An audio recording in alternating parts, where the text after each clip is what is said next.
por acompañarnos en esta transmisión. Antes de comenzar, querríamos compartir contigo algunos materiales sobre el tema de hoy que podrían resultar de interés. En el chat te vamos a dejar los enlaces. Primera llamada.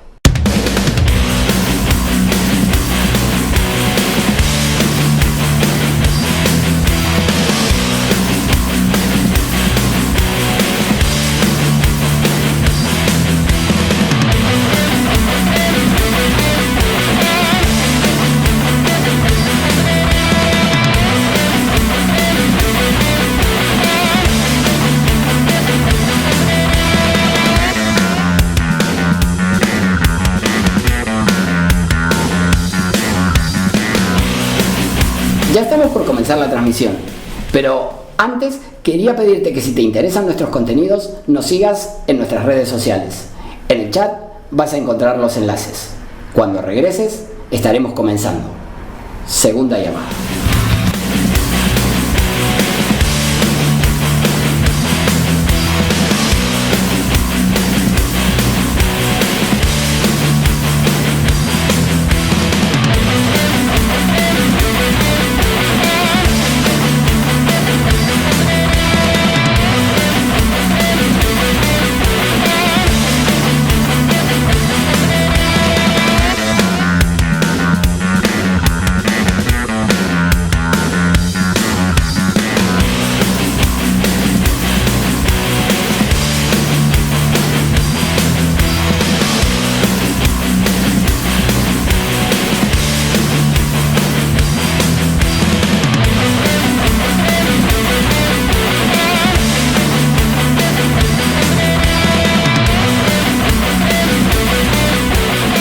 Esta es la tercera llamada. Comencemos de una vez.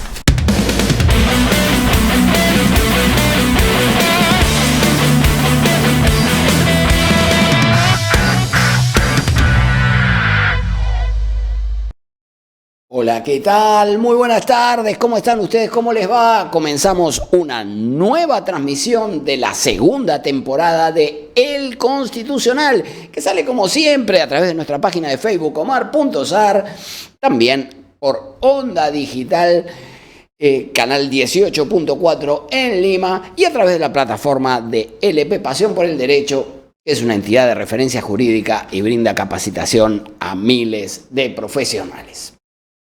Como siempre decimos, El Constitucional es un programa multimedia que se transmite por web, por redes sociales y por televisión abierta. ¿Qué más pueden pedir los seguidores del derecho constitucional? Les vamos a pedir que por favor nos dejen su like en esta transmisión, que se incorporen como colaboradores de nuestra página de Facebook omar.sar, y de esta manera ayudarán a que el material que les interesa sobre nuestra materia llegue a más gente. Muy bien, vamos a ver. Hoy día vamos a analizar la competencia de la Corte Suprema en el ámbito de los procesos constitucionales, y creo yo que lo haremos de un modo exhaustivo. Vamos a ver, en primer lugar, los derechos fundamentales se encuentran garantizados por medio de procesos constitucionales, como por ejemplo el habeas corpus, el amparo, el habeas data o el proceso de cumplimiento. La lógica es la de que para garantizar la supremacía normativa de la Constitución se requieren mecanismos procesales para hacer efectiva, real, esa garantía. Y si existiera una infracción, si se vulnerase o amenazase algún derecho, entonces podrá recurrirse a la vía de los procesos constitucionales para la tutela de los derechos fundamentales. También la Constitución prevé procesos de control normativo. Luego nos vamos a detener a desagregar estos aspectos porque en ambos tiene intervención la Corte Suprema, tanto en los procesos de tutela de derechos como en los de control normativo. Y no te pierdas nuestro programa de hoy porque el nuevo Código Procesal Constitucional ha cambiado sustancialmente la figura. Vamos a ver. De acuerdo con la reciente reforma que se ha introducido en el nuevo Código Procesal Constitucional, porque el nuevo código ya fue reformado, a 3 meses de su vigencia ya fue reformado, así que tenemos el nuevo reformado. Si quieren pueden encontrar en los videos de nuestra página omar.sar, pueden encontrar uno que se refiere justamente al análisis de la reforma, donde explicamos corto y fácil en qué consisten los diferentes aspectos modificados en el nuevo Código Procesal Constitucional. Y todos los procesos de tutela de derechos a los que hacíamos referencia son de competencia de los jueces constitucionales, interviniendo los de investigación preparatoria, en el caso del habeas corpus, o los jueces civiles en el amparo, el habeas data y el proceso de cumplimiento, solo en aquellas cortes donde no existan juzgados especializados en materia constitucional. Pero más allá de la especialidad, todas las demandas se presentaban antes ante los juzgados especializados y no existían casos que se inicien ante las salas superiores y por ende no llegaban a la Corte Suprema. Pero esa situación ha cambiado. Como ustedes saben, vamos a presentar un poco la estructura del Poder Judicial, pero no es esta la imagen, lo vamos a ajustar. La estructura del Poder Judicial está pensada en 4 niveles jerárquicos. Tenemos, por un lado, el ámbito de los juzgados de paz, que es la base de la estructura del Poder Judicial, que pueden ser juzgados de paz letrados o no letrados. Ahora sí tenemos la imagen. La podemos agrandar un poco para mostrarla con más claridad. Entonces, en la base tenemos los juzgados de paz, pero ningún proceso constitucional tramita en ese ámbito, ¿correcto? En segundo nivel, por encima de los juzgados de paz, tenemos los juzgados especializados, que pueden ser juzgados especializados en las diferentes materias, entre ellos los juzgados constitucionales. En el tercer renglón van a encontrar las salas especializadas en las diferentes materias, constitucional, civil, penal, etc. Y en el cuarto y último renglón, la Corte Suprema de Justicia. Y el Tribunal Constitucional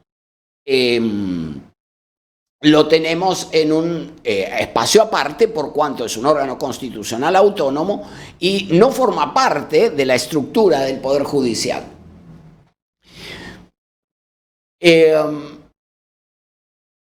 Así que esta que estamos mostrando es la composición de los órganos del Poder Judicial. En el anterior Código Procesal Constitucional, todas las demandas se presentaban ante el segundo de esos niveles, el que ven en azulito, el de los juzgados especializados. Segundo si contamos de abajo hacia arriba, ¿no? Los juzgados de paz, ahí nada tramita, lo que sigue son los juzgados especializados. Allí tramitaban todas las demandas, pero eso va a cambiar con la reforma del nuevo Código Procesal Constitucional. En relación con la competencia, el artículo 42 del nuevo Código establece que, y cito, son competentes para conocer del proceso de amparo a elección del demandante, el juez constitucional del lugar donde se afectó el derecho, o donde tiene su domicilio el afectado, o donde domicilia el autor de la infracción. Entonces, como ustedes podrán apreciar, existen 3 ámbitos en los que el demandante puede presentar su demanda. Desde la perspectiva territorial, ¿correcto? El lugar de su domicilio, sin indicar si se trata del domicilio que tiene el DNI o su domicilio postal o, en fin, domicilio tributario, lo que fuere. En su domicilio, en el juzgado que corresponde a su domicilio, en el del lugar donde se vulneró, el que corresponda al lugar donde se vulneró el derecho o donde tuviera su domicilio el autor de la infracción. Pero en lo que se refiere al grado, al nivel jerárquico, el mismo artículo 42 establece que es competente la sala constitucional, o si no la hubiere, la sala civil de turno de la Corte Superior de Justicia respectiva, y la sala constitucional y social de la Corte Suprema es competente para resolver en segundo grado si la afectación de derechos se origina en estoy citando el artículo 42, se origina en una resolución judicial o laudo arbitral, un procedimiento de selección de obra pública o ejecución de esta y una decisión de los órganos del Congreso dentro de un proceso parlamentario. Entonces, Hubo un momento en el que todas las demandas tramitaban ante los juzgados especializados, luego se diferenció el trámite ante las salas para el amparo contra resolución judicial y ahora, con la reforma del nuevo código, se ha ampliado a amparo contra resolución judicial, contra laudo arbitral, contra procedimiento de selección de obra pública o contra decisiones del Congreso dentro de procesos parlamentarios.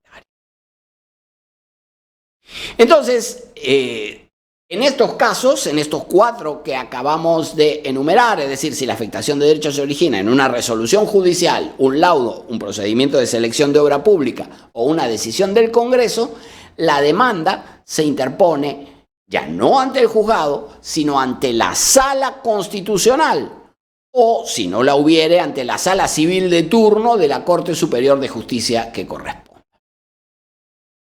Como ustedes imaginarán, si la demanda tramita ante las salas en primera instancia y contra la resolución de primera instancia procede el recurso de apelación, esta apelación va a ser de conocimiento de la Sala Constitucional y Social de la Corte Suprema.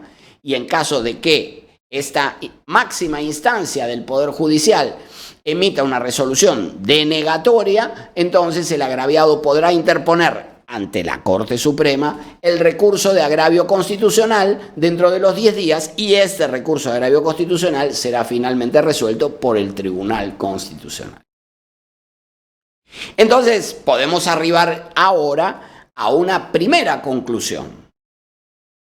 La reforma del nuevo Código Procesal Constitucional ubica desde ya 4 materias como competencia de la Corte Suprema, ya que ahora deberá conocer de las apelaciones recaídas en amparos que se dirijan contra resolución judicial, amparos que se dirijan contra laudos, amparos que se dirijan contra procedimientos de selección de obra pública o de ejecución de estas y amparos contra decisiones del Congreso en procedimientos parlamentarios. Como pueden apreciar en la imagen que compartimos ahora, las salas conocerán de las apelaciones interpuestas contra las resoluciones emitidas por los juzgados y concederán el recurso de agravio constitucional si su resolución es denegatoria. Esto está graficado en el esquema con las líneas rojas, ¿verdad? Con las flechas rojas.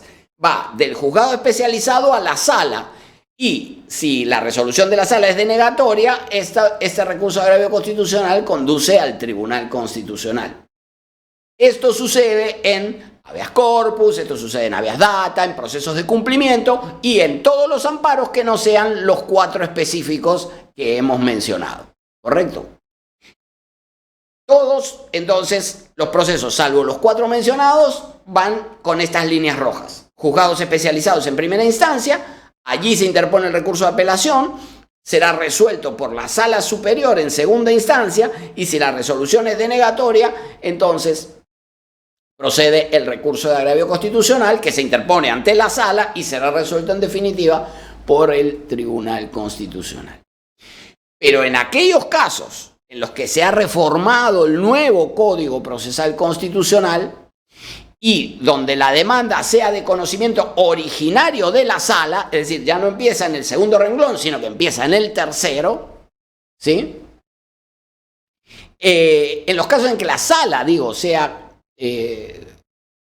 conozca originariamente de la demanda, entonces la apelación de ese caso será resuelta, como ven en la flecha azul de la izquierda, será resuelta por la Corte Suprema. Y en su caso, la Corte Suprema, si la resolución fuere denegatoria, concederá el recurso de agravio constitucional y se elevará al Tribunal Constitucional, como muestra la flecha celeste que está a la derecha. ¿Correcto? Entonces, hoy nuestros procesos constitucionales tienen esta particularidad. Algunos llegan a la Corte Suprema, los 4 que hemos identificado, y todos los demás tramitan en primera instancia la apelación ante la sala y contra la desestimatoria procede el recurso de agravio constitucional. Muy bien, hasta aquí vamos en 4 aspectos respecto de los que tiene competencia la Corte Suprema en los procesos constitucionales, en el amparo concretamente. Por otra parte, el Código Procesal Constitucional, en los artículos 26 y 27, establece que la actuación inmediata de la sentencia recurrida y la ejecución de la sentencia firme se solicitan, y cito, ante el juez que emitió la resolución.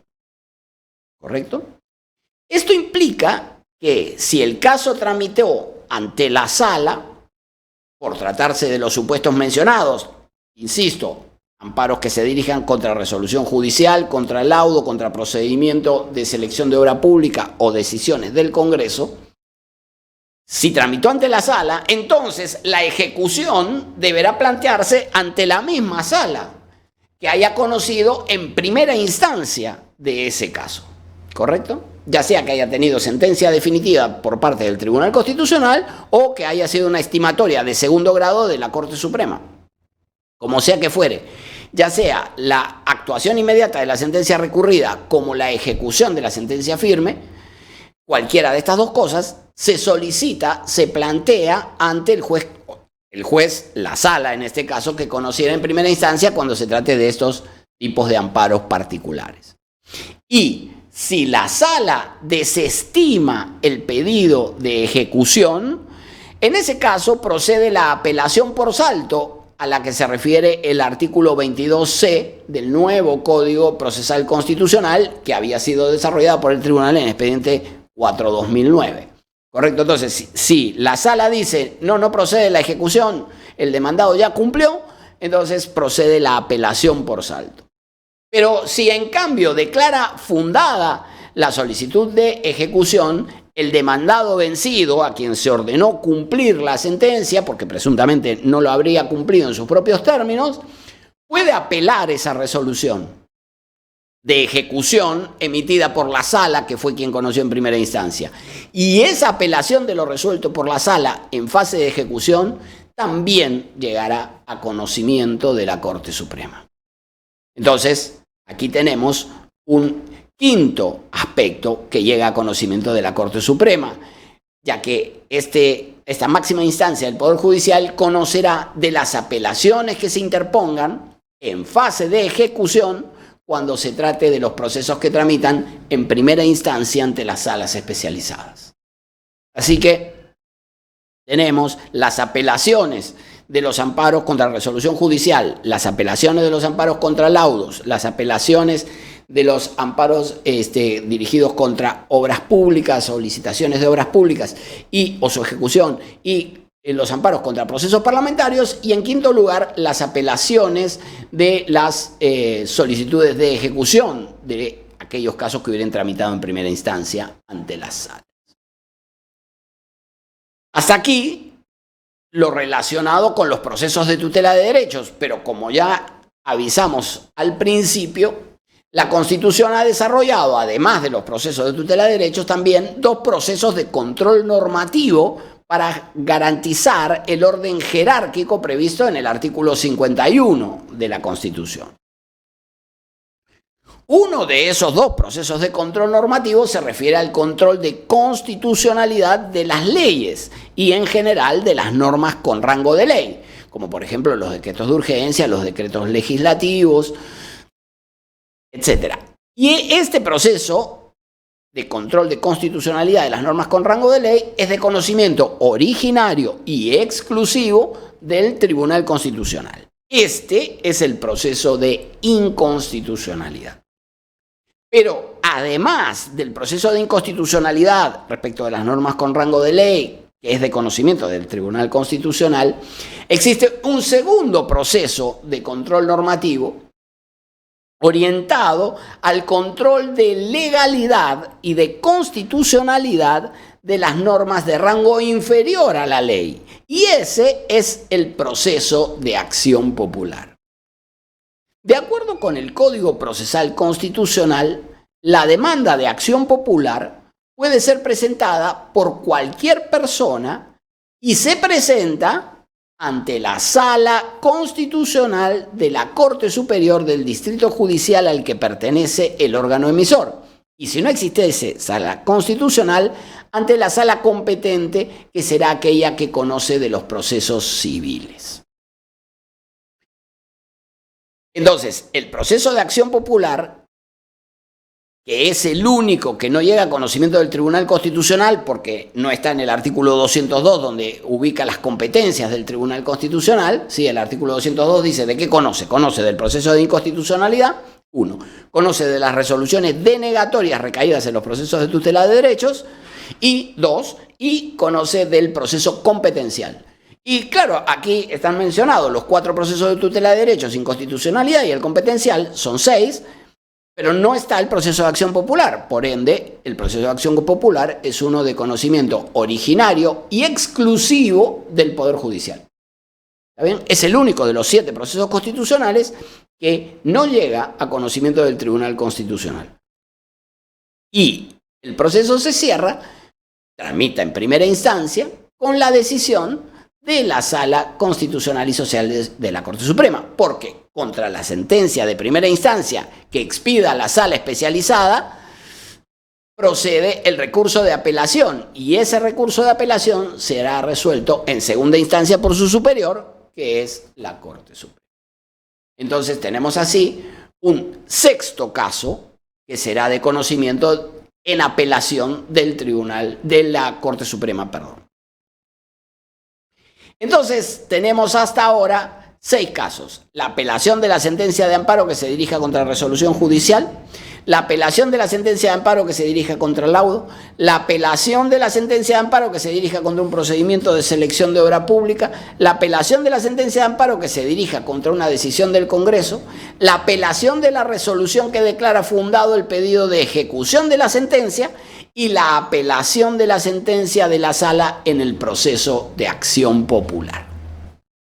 Hasta aquí todos los supuestos que conoce la Corte Suprema por la vía del recurso de apelación. Por otra parte, el Código Procesal Constitucional se refiere también al recurso de queja. Este recurso de queja procede en el caso de que se deniegue el recurso de agravio constitucional, es decir, está previsto para la denegatoria del RAC. Pero el Tribunal Constitucional ha sostenido que la queja procede no solo frente a la denegatoria del recurso de agravio constitucional, sino también para el caso de la denegatoria del recurso de apelación. Como ustedes saben, el recurso de queja, a diferencia de lo que sucede con la apelación, no se interpone ante el órgano que emitió la resolución, sino directamente ante el superior jerárquico. Si lo denegado es el recurso de agravio constitucional, la queja se interpone en el Tribunal Constitucional. Y si lo denegado es la apelación y el proceso tramita originalmente ante la sala, entonces la queja será planteada directamente ante el superior de la sala, es decir, ante la Corte Suprema. En consecuencia, contra los recursos la sala constitucional de la Corte Suprema conocerá de los recursos de queja contra apelaciones denegadas y estos serán presentados y tramitados directamente ante la máxima instancia del Poder Judicial y por lo tanto este sería el 7º asunto que podría llegar a su conocimiento.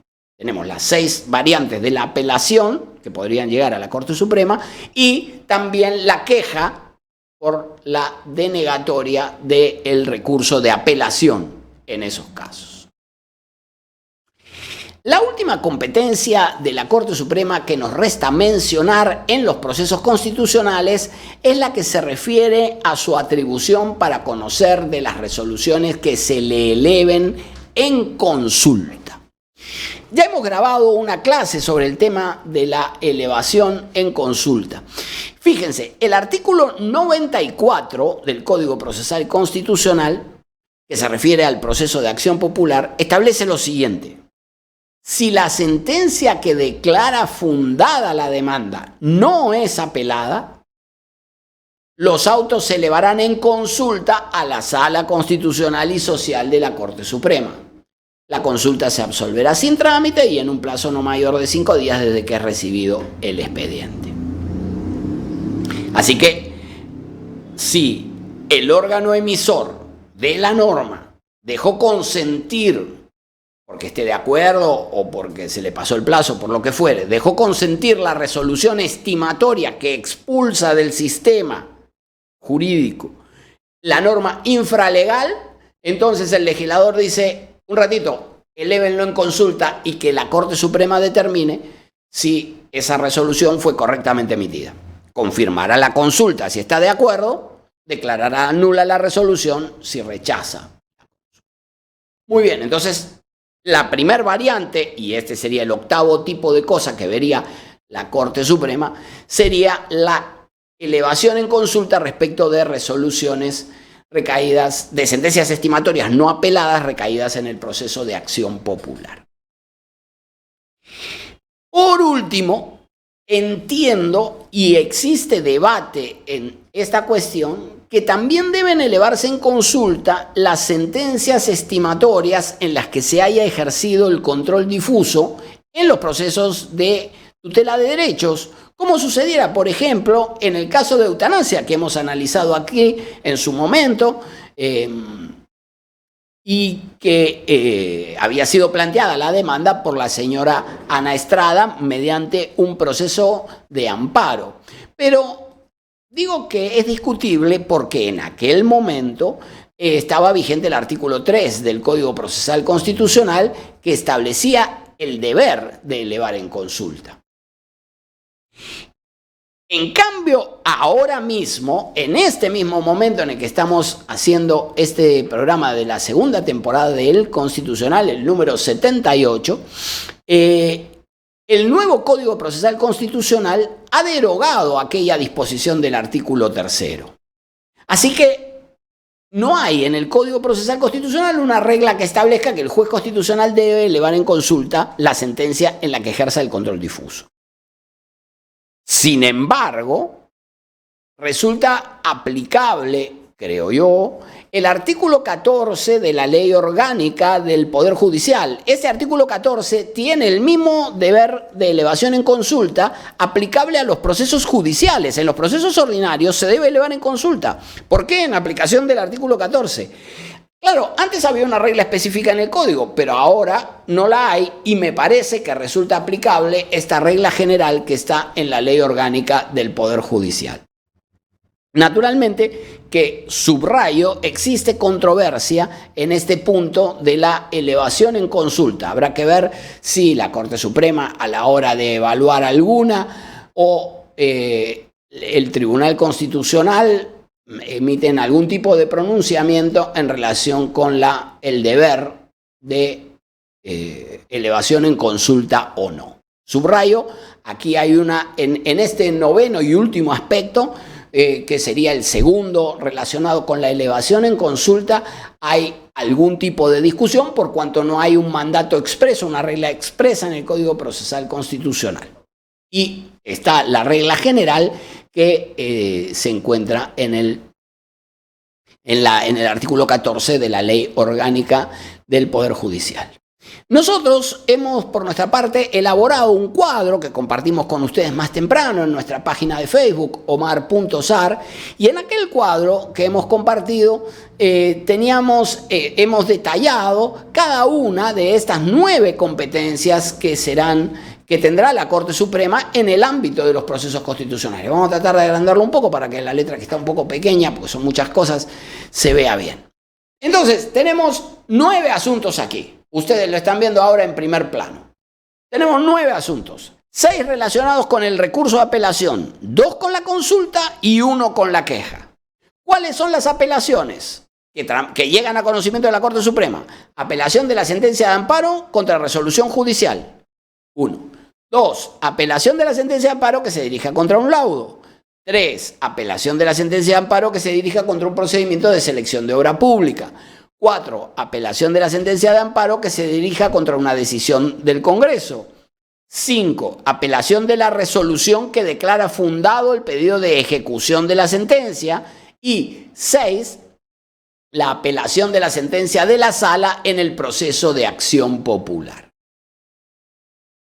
Por otro lado, tenemos la queja por denegatoria de cualquiera de las apelaciones mencionadas, 7, y las dos consultas. La consulta respecto de la sentencia estimatoria de acción popular emitida por la sala y que no haya sido apelada por la parte vencida. Sobre esto no hay discusión, está expresamente establecida la elevación en consulta en el artículo 94 del Código. Y por último, y esta es discutible, la consulta respecto de la sentencia estimatoria en los procesos de tutela de derechos en los que se hubiese ejercido el control difuso. Ahí les dejamos el cuadro, tienen ustedes la información a su disposición, el debate está servido. Habrá que ver ahora cómo procesa la máxima instancia del Poder Judicial el incremento en la carga de trabajo, que creo que podría llegar a resultar considerable. No son uno, no son dos asuntos, son asuntos gruesos, particularmente el amparo contra resoluciones judiciales, ¿no? No resta sino esperar que se adopten las medidas adecuadas para tramitar oportunamente estos casos en los que se encuentra en juego la efectividad de la supremacía normativa de la Constitución y la tutela de los derechos fundamentales, de modo que son asuntos de la máxima importancia. Todos los asuntos que llegan a conocimiento de la Corte Suprema, por supuesto que son relevantes, pero digo, aquí se trata de la efectividad de los derechos fundamentales. Así que cabrá esperar que la Corte Suprema procese con diligencia estos 9 asuntos que, a partir de la reforma del nuevo Código Procesal Constitucional, comenzarán a llegar a su conocimiento. Lo vamos a dejar aquí. Muchas gracias a quienes nos han acompañado en esta transmisión. Recuerden apoyar nuestro trabajo dejándonos su like, compartiendo este video e incorporándose como colaboradores de nuestra página de Facebook omar.sar. Los esperamos la próxima semana en una nueva transmisión de la segunda temporada de El Constitucional. Ya nos vemos.